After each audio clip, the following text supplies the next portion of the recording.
ಏತನ banner ಎಲ್ಲ ಎರಕಿದ ಆಗணும், ಒಟ್ಟಿನ poster எல்லாம் கிழிச்சுதான் ஆகணும், மேலே போனவன் எல்லாம் கீழே இறங்கிதான் ஆகணும். இப்ப நான் மேலே இருக்க ஒரு நாள் நான் கீழே இறங்கத்தான் போறேன். அது விதி, நேச்சர். இது நிரந்தரமானது கிடையாது. எது நிரந்தரது? மனிதனா வாழணும்.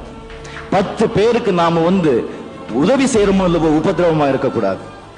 நம்ம குடும்பத்தை, நம்ம தகப்பனார்களை, நம்ம பொண்டாட்டிகை, சமுதாயத்தில் ஒருவர் நல்ல மனிதனா வாழ்ந்து போயிடணும்.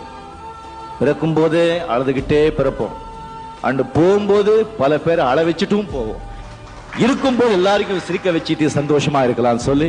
நம்ம தேசத்தோட எதிர்காலம் குழந்தைங்க கிட்டே இல்லை, அந்த குழந்தைங்களை பெற்றிருக்கிற அந்த பெற்றோர்கிட்ட தான் இருக்கு. ஸோ நீங்கள் அந்த குழந்தைகளுக்கு சாப்பாடு கொடுக்குறீங்களோ இல்லையோ, நல்ல படிப்பு கொடுக்குறீங்களோ இல்லையோ, அவங்க நல்ல மனிதராக நல்ல அன்பை கொடுத்து